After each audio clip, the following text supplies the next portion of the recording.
Assalamualaikum warahmatullahi wabarakatuh guys. Ngopi dulu guys.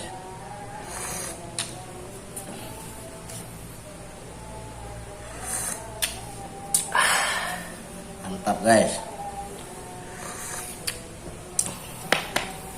Nih guys.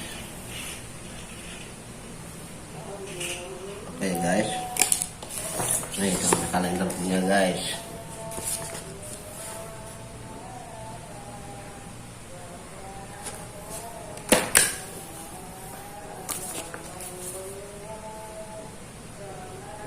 Dua guys.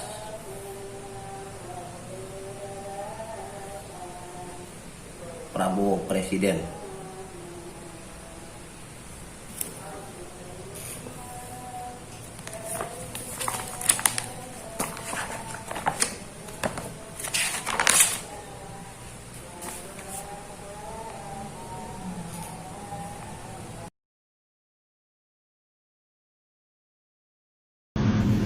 Ada mau disampaikan, Ibu?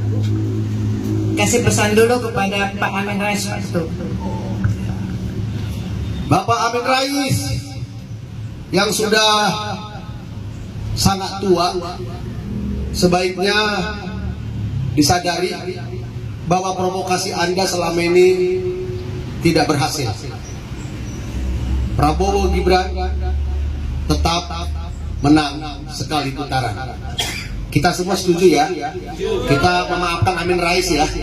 Karena Amin Rais juga adalah rakyat Indonesia. Oke ya? Oke. Bisa maafin Amin Rais? Oke. Siapa lagi nih? Mohon disampaikan untuk saran untuk Rifli Harun, Pak. Rifli Harun, jangan bilang 2 putaran. Kan sudah ada deklarasi tadi malam Bapak Haji Prabowo dengan Gibran di Istora, kita ada di situ. Udah, kalau sudah tidak komisaris ya sudah, ya nggak usah ngotot. Dulu saya ngefans sama Anda, tapi belakangan cadaslah Anda, ya dalam sebuah sikap Anda supaya betul-betul para mahasiswa akademisi menghormati Anda. Tapi kalau Anda diduga teleng sambola baling, Anda nggak kita pandang. Tapi kita maafin ya, Rifli Harun ya. Dimaafin nggak? Dimaafin. Oke. Ada lagi? Apa ini? Izin Pak Ketum, mau nyampaikan ini. Ini anak Nabi 10. Ada Nabi 10. Kasih pesan. Untuk laiku ada Nabi 10. Ya, biasa dalam pertandingan ada yang menang. Ternyata Prabowo Gibran sekali putaran. Oke lah, sukses Prabowo Gibran dan kita semuanya satu. Tidak ada lagi di sini perbedaan. Setuju? Ada 60 kita rangkul ya. Ada lagi? Ya Pak Ketum, kasih pesan dulu untuk Bapak Ahok. Untuk Pak Ahok ini sama-sama ini. Kalau untuk Ahok ini harus agak lambat saya ngomongnya. Pak Ahok, udahlah, hormatilah jasanya Pak Joko Widodo, ya. Nggak usah dikata-katai Joko Widodo. Kenyataannya Prabowo Gibran 1 putaran. Ahok banyak berbenah diri lagi supaya tidak tersandung kasus ya. Jangan campuri yang tidak ranahnya. Hati-hati. Al-Maidah 51 bukti. Jangan terlalu banyak bicara. Lebih baik bicara banyak tetapi untuk mempersatukan. Demikian ya untuk Ahok ya. Oke, ada lagi? Ada lagi? Ini Pak, selama ini saya dengarin di YouTube atau di TV, tolong kasih kepada Ibu pimpinan daripada PDIP, Ibu Megawati, pesan. Ibu Megawati yang terhormat, doa kami Ibu sehat. Usia sudah sangat tua, tualah pembawaan. Biasa dalam pertarungan, dalam sebuah kompetisi ada yang menang. Dan ternyata Ibu harus banyak belajar dengan Joko Widodo. Ibu Megawati, doa kami Ibu sehat, belajar dengan Joko Widodo dan belajar dengan Prabowo. Demikian yang kami mau sampaikan. Prabowo! Prabowo! Prabowo! sekitaran. VT ini saya buat untuk pendukung 01, 03, Pak Ganjar, Caimin, dan kalian semua yang tidak setuju dengan unggulnya suara 02. Sekarang kan sudah ada quick count dan real count, dan di situ suara 02 unggul kan? Tapi kalian bilang bahwa suara 02 ini unggul karena ada kecurangan. Bahkan ada tim ses yang bilang ada indikasi kecurangan. Sementara Pak Ganjar juga bertanya-tanya, kenapa suara partai PDI ini tinggi tapi suara saya rendah? Ini anomali. Pak Ganjar bilang begitu. Terus Caimin juga menyampaikan jangan percaya dengan quick count, ya kan? Gini ya, kalau boleh saya menyampaikan pendapat saya. Kenapa suara 02 ini tinggi banget? Satu, ada yang namanya silent majority, di mana mereka ini sebenarnya mendukung Pak Prabowo dan Gibran tapi diem aja di media sosial. Bahkan untuk berpendapat sedikit pun mereka enggak, mereka cuma diem tok, cuma nonton tok. Itu banyak. Belum lagi TNI, Polri, Bapak Ibu ya yang enggak main media sosial itu banyak yang mendukung 02. Belum lagi anak muda yang bahkan tahun ini baru bisa nyoblos. Ini untuk pertama kalinya pengalaman mereka menyoblos itu rata-rata juga pilih 02. Ya, belum lagi projo atau pendukungnya Pak Jokowi yang lebih condong ke 02 juga ada, ataupun pendukungnya Pak Prabowo yang dari kapan tahun itu juga masih ada yang stay. Belum lagi ditambah dengan pendukungnya Gibran, itu banyak sekali. Terus yang persoalan kenapa suara partai PDI tinggi sementara suara Pak Ganjar rendah? Gini ya Pak Ganjar, kalau menurut saya besar kemungkinan Pak di luar sana itu banyak kawan-kawan PDI yang nyoblosnya memang partai PDI Pak, atau bahkan orang-orang yang tahunya cuma partai PDI nyoblosnya partai PDI Pak, tapi mereka tidak mencoblos presiden yang diusung oleh PDI yaitu Bapak Ganjar. Jadi itu bukan anomali, bukan kecurangan, dan itu sangat mungkin terjadi karena sudah terbukti. Kalau Bapak tahu PSI yang Bapak bilang PSI Kyopo itu Bapak tahu itu kan, PSI itu bahkan ketuanya adalah Kaisang, yang itu adalah anaknya presiden kita sekarang Joko Widodo yang sudah sering berkampanye 02, yang itu adalah anak dari cawapres 02, tapi nyatanya suara PSI kecil Pak dibanding PDI. Jadi ya besar kemungkinan banyak orang-orang yang nyoblosnya tuh partai PDI tapi nyoblos presidennya 02, itu mungkin terjadi Pak. Maksudnya ketua PS itu bukan anak tapi adik dari cawapres 02, salah ngomong, mohon maaf. Oke, kita lanjut ya. Dan yang terakhir kita ngomongin soal quick count. Ini banyak juga yang nggak percaya sama quick count, nggak cuma Caimin, dan banyak juga yang beropini begini, quick count yang menunjukkan 02 unggul tuh artinya dimanipulasi karena 02 bayar. Nyatanya ada quick count yang menunjukkan Anies itu unggul, berarti kan bisa dimanipulasi begitu. Tapi mohon maaf, konsepnya nggak begitu. Kalau kamu mau lihat quick count, lihatlah di web resmi kpu.co.id atau Kawal Pemilu, yang itu jelas siapa yang mengelola dan itu sifatnya unggah data. Jadi ada buktinya. Kalau kamu panas, kalau ngano kulkas, bukannya malah mencari quick count mana nih yang nunjukin paslon gue lebih tinggi daripada Pak Prabowo. Jangan gitu konsepnya. Bukan begitu konsepnya ya. Jadi begitulah ya konsepnya. Jadi kalau kamu panas, kalau ngano kulkas. Sekian, terima kasih. Saya punya sesuatu yang publik harus tahu. Ini tentang 01, 02, dan 03. Mumpung saat ini sudah selesai pemilihan, jadi saya di sini akan bongkar semuanya. Jadi kalian mau tahu untuk pendukung 01 dan 03, kenapa saat ini real count itu 02 naik? Sini saya kasih tahu ke orang. Sini. Dengarkan baik-baik. Yang pertama, karena sosok 02 itu dia sabar, ikhlas. Meskipun selalu dijelek-jelekan, dia tidak pernah membalas. Itu yang satu. Yang kedua, dengar baik-baik ini. 02 itu tidak pernah menilai orang, tidak pernah menjelek-jelekan orang.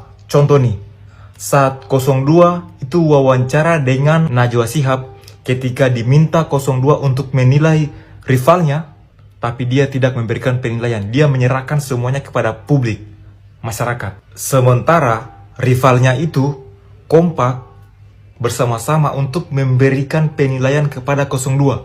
Bahkan di bawah.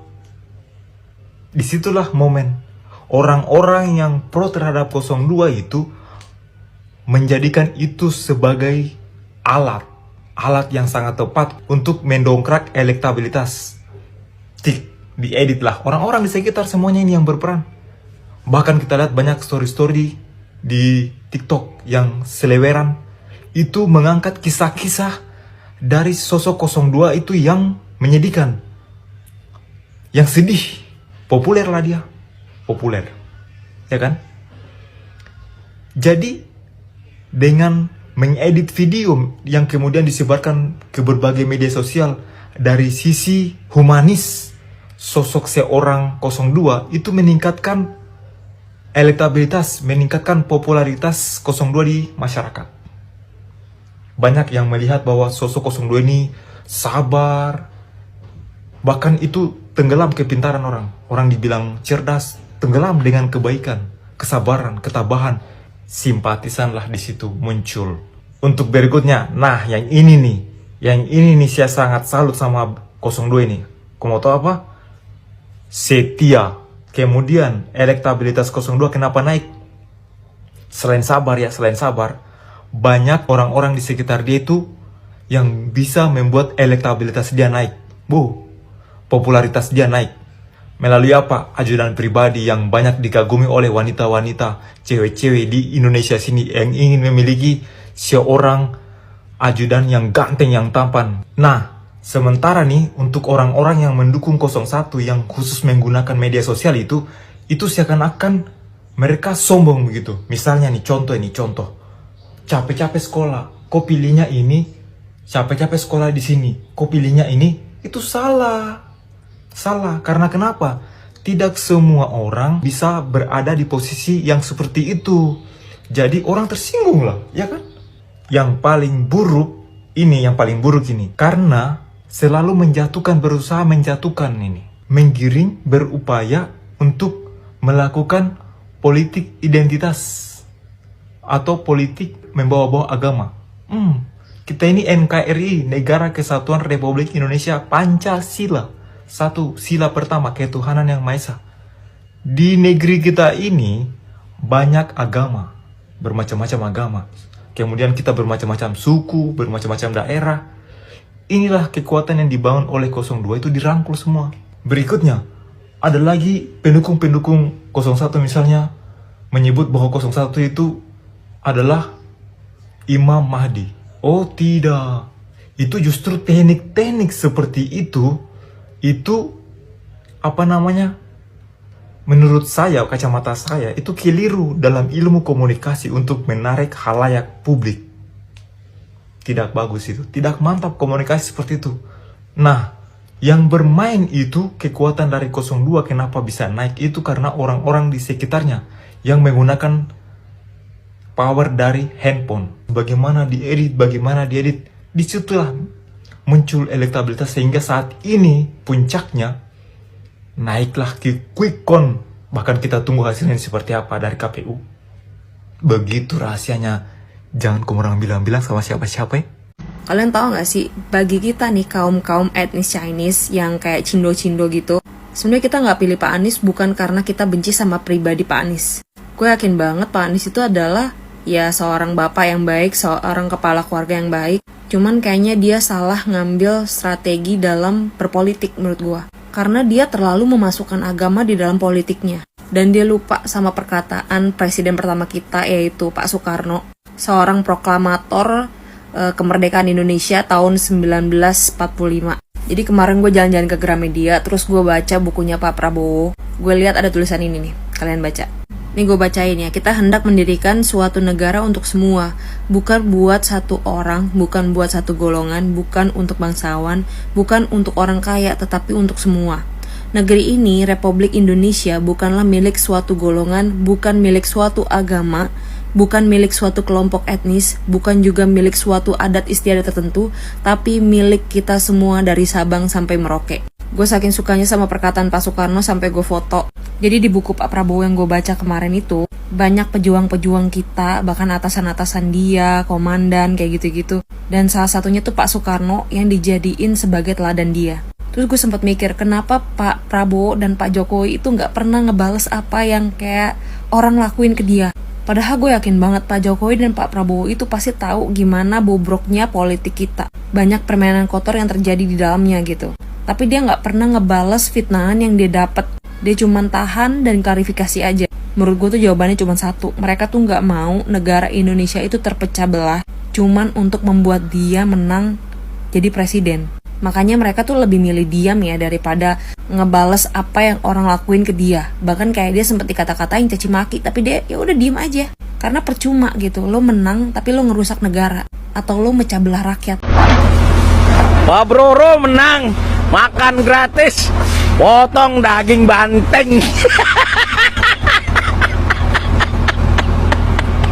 Udah sampai di sini dulu, sekian. Mata lu 2 dari Allah, ya. Tangan lu 2 dari Allah. Kaki lu bisa jalan 2 dari Allah, ya kan? Nah, lu menjadi turun ke bumi 2 dari orang tua lu 2. Laki dan perempuan 2. Nah, itu sekarang kita buktikan. Cobloslah 2. Ngapain lu coblos 1? Tangan lu 1, mata lu 1, kaki lu 1. Nah, pemikiran lu nggak ada. Prabowo curang. Ya, Prabowo curang. Kenapa? Hah? Ada masalah? Belum apa-apa udah deklarasi. Nggak ingat tahun 2019 udah deklarasi sampai sembah sujud, tapi Prabowo tetap kalah. Kalian percaya suara Anies Baswedan cuma segitu? Anies itu Imam Mahdi yang banyak dicintai oleh rakyat. Kalian tahu malaikat pun banyak yang diutus ribuan untuk memenangkan Anies. Satu malaikat bawa 1 juta suara. Kemana suara-suara itu? Sedangkan Ganjar yang katanya pro rakyat dan petugas rakyat, masa suaranya cuma segitu? Ini gak masuk akal hasil quick count ini. Tapi tenang teman-teman, TPN dan Timnas saat ini sedang bekerja kelompok untuk mencari kecurangan-kecurangan ini untuk dilaporkan. Sorry ya. Memang kalau kalah itu sakitnya tuh di sini. Udah menggunakan segala cara untuk menjatuhkan 02, memfitnah Pak Prabowo tentang pelanggar HAM, memfitnah Pak Prabowo tentang penculikan. Bahkan Mahkamah Konstitusi pun disebut sebagai Mahkamah Keluarga. Dan yang terakhir sampai membuat film dokumenter untuk menjatuhkan Pak Prabowo dan Gibran. Tapi sorry ya, enggak mempan. Karena apa? Karena rakyat berharap kepada Indonesia dipimpin oleh Prabowo dan Gibran. Harapan besar kami ada di tangan Pak Prabowo dan Gibran. Saat ini yang menang akan merayakan kemenangan kita, tapi yang kalah pasti akan lebih sibuk. Iya, sibuk mencari alasan dan mencari kesalahan. 01 dan 03 sekarang mau komplain. Salah, aku buat konten. Itu hal biasa teman-teman. Kenapa? Karena sebelum kampanye, saat kampanye akhir, bahkan sampai sudah nyoblos, mereka itu hobinya komplain. Karena kesukaan mereka itu adalah komplain. Wow, terima kasih buat teman-teman semua yang sudah menggunakan hak suara kalian. Kita kawal sampai hasil akhir Prabowo Gibran menang 1 putaran.